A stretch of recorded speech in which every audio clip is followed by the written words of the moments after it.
Sebelumnya, kalian subscribe dulu channel ini agar kalian tidak ketinggalan video terbaru dari channel kami.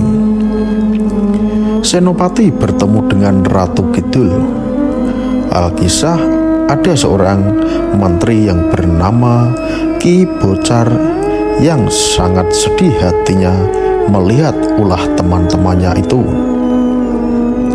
Dalam batinnya, bagaimana temanku ini? Semua sudah lupa daratan karena bujuk rayu dan tipu daya oleh Senopati. Mereka mau mengangkat sebagai raja, tidak bisa berpikir jernih bahwa Senopati itu orang kebanyakan yang berambisi merebut kerajaan Pajang. Saya tidak sudi dikuasai Senopati. Sebelum menguji kekuatannya, saya kira dia tidak berurat kawan, bertulang besi, berkulit tembaga. Jika tidak mempunyai, saya tusuk kerisku bertuah si kebo. Dengan baru saya menyerah.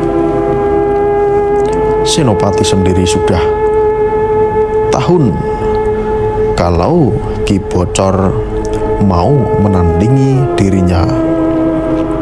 Nampak pada sikapnya yang tidak mau ikut bersenang-senang, naluri Senopati mengatakan, si Bocar ini rupanya agak beda dengan para menteri yang lain. Tidak suka dengan pesta pora, malah berniat menandingi aku. Menganggap aku ini sebagai si cebol yang mau menggapai langit. Menghina sekali, tetapi si Bocar memang benar. Jika dikdayaanku tidak melebihi banyak orang, mana mungkin aku dapat menjadi raja menguasai tanah Jawa. Panembahan Senopati lalu pulang. Para menteri juga sudah kembali ke pesanggerahannya. Senopati lalu memerintah kepada prajuritnya yang menjaga pintu gerbang. Jika Ki Bocar masuk ke pura atau rumah, biarkan saja, jangan ada yang melarang. Setelah waktu malam, si Bocar sudah siaga berniat menculik Senopati. Kerisnya dicoba, mata keris diberi kapuk lenyap. Ki Bocar masuk ke pura sendirian. Semua orang berjaga di pintu gerbang, pura-pura tidak tahu Senopati sedang makan duduk membelakangi pintu. Ki Bocar segera menerjang, menikam Senopati tidak bergeming. Senjatanya tidak mempan, ia bahkan tidak menoleh. Enak-enak makan saja. Ujung keris Ki Bocar sampai tumpul. Bocar kelelahan, lalu jatuh ke tanah bersedekap. Keris menancap ke tanah pula. Badannya lemas, Ki Bocar bersujud serta bertobat. Senopati menoleh secara berkata, Kakang Bocar, saya ampuni kesalahanmu dan percayalah padaku. Ki Bocar lalu pulang. Kemudian pada waktu tengah malam, Senopati pergi dikawal 5 orang menuju Lipura. Di situ ada batu besar halus, bagus warnanya. Senopati lalu tidur di atas batu itu. Di tempat lain, Ki Juru Martani meski sudah dini hari belum ingin tidur. Lalu pergi ke Pura Mataram. Ia berniat bertemu dengan Senopati. Setelah sampai di pintu gerbang, bertanya kepada penjaga apakah Senopati masih terjaga. Jawab penjaga, Kiai Juru selesai pesta tadi siang. Setelah matahari tenggelam, berganti terang bulan. Panembahan lalu pergi, entah kemana tujuannya. Setelah mendengar jawaban penjaga pintu gerbang, lalu tahu kemana Senopati pergi. Segera menyusul ke Lipura. Sampai di situ dijumpai Senopati tidur di batu gigiling. Kiai Juru segera membangunkan, katanya, "Senopati, bangunlah."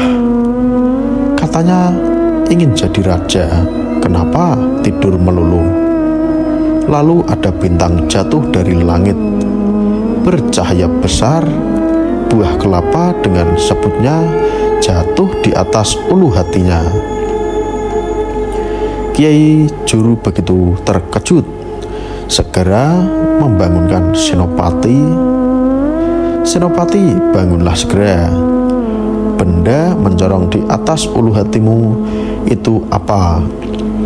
Senopati segera terjaga, melihat seraya bertanya, "Apa dan siapakah engkau ini mencorong di atas tidurku? Selama hidupku belum pernah aku melihatnya." Bintang bercahaya lalu menjawab, "Ketahuilah, aku ini bintang penjuru, memberi tahu padamu bahwa ketakutanmu mengheningkan hati."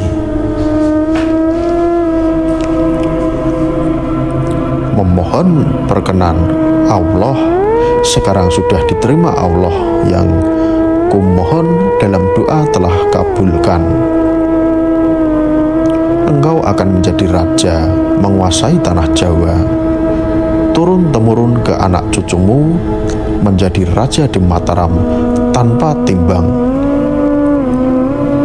Disegani oleh musuh kayak emas, intan, berlian. Cicitmu kelak yang mengakhiri kekuasaan di Mataram. Waktu itu segera mulai retak. Sering ada gerhana bulan dan matahari. Bintang kemukus setiap malam kelihatan. Gunung-gunung meletus, hujan batu dan abu. Itu tanda-tandanya negara akan rusak.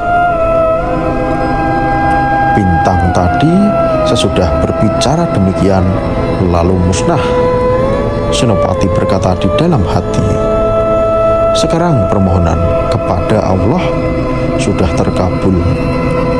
Niatku untuk menjadi raja menggantikan Sultan Pajang. Turun-temurun ke anak cucu menjadi lampunya tanah Jawa. Semua orang Jawa jadi takluk kepadaku." Ki Juru tahu apa yang ada dalam batin Senopati, lalu berbicara, "Senopati, kamu jangan memastikan sesuatu yang belum tentu terjadi. Itu tidak benar. Jika kamu percaya kata-kata bintang itu, kamu keliru. Sebab suara itu adalah suara gaib, bisa salah, bisa benar. Tidak bisa ditangkap, lidahnya seperti manusia. Kelak jika kamu jadi berperang dengan orang Pajang, tentu bintang tadi tidak bisa engkau tagih. Atau engkau meminta tolong, tentu saja kamu yang menghadapi semua sendiri. Jika menang, kamu pasti menjadi raja di Mataram. Tetapi kalau kalah, akan menjadi tawaan. Senopati ing Alaga setelah mendengar ucapan pamannya itu begitu menyesal, seraya perlahan berkata, "Paman, bagaimana ini sebaiknya? Saya selalu menurut. Saya ini kapal ibaratnya. Paman nahkodanya." Kiai Juru Martani berkata, "Kalau menurut nasihatku, mari bersama-sama memohon kepada Allah. Segala yang sulit semoga dipermudah. Mari berbagi tugas. Kamu pergilah ke Laut Kidul, sementara aku akan naik ke Gunung Merapi untuk mengetahui kehendak Allah. Mari kita bersama-sama berangkat." Ki Juru Martani lalu berangkat ke Gunung Merapi. Senopati ing Alaga pergi ke timur, lurus menuju sungai Opak, terjun ke sungai, berenang seturut aliran air. Di situ ada ikan laut namanya olor. Dulu Senopati punya kesan pergi ke sungai sama untuk menjala atau menangguhkan alat. Hati Senopati seperti dibom. Rara Kidul lalu digendong untuk menyampaikan kehendaknya. Panembahan Senopati 3 hari 3 malam tinggal di Laut Kidul. Selalu berkasih-kasihan dengan Rara Kidul. Di sana setiap hari diberi petunjuk tentang ilmu orang menjadi raja yang memimpin manusia, jin, dan peri. Senopati berkata, "Nimas, terima kasih atas segala ajaranmu. Saya yakin jika kelak ada musuh, Nimas akan membantu. Tetapi siapa yang akan kuutus memberitahu?" Rara Kidul menjawab, "Oh, itu mudah saja. Jika Paduka mau memanggil Sedekap dalam sikap semedi menengadah ke langit, pasti saya segera datang, membawa bala jin, setan, peri, perayangan, lengkap dengan alat perangnya." Senopati berkata lagi, "Nimas, saya pamit pulang ke Mataram. Pesan-pesanmu saya pasti laksanakan." Ia segera berangkat berjalanan di air seperti di daratan saja. Setelah sampai di Parangtritis, ia terkejut melihat Sunan Kalijaga duduk tafakur di bawah Parangtritis. Senopati segera bersujud dan memohon ampun sebab memamerkan kesaktian menempuh air. Sunan Kalijaga berkata, "Senopati, berhentilah bersombong diri. Memamerkan kedikdayaan itu namanya takabur. Para wali tidak mau berbuat demikian, takut akan murka Allah.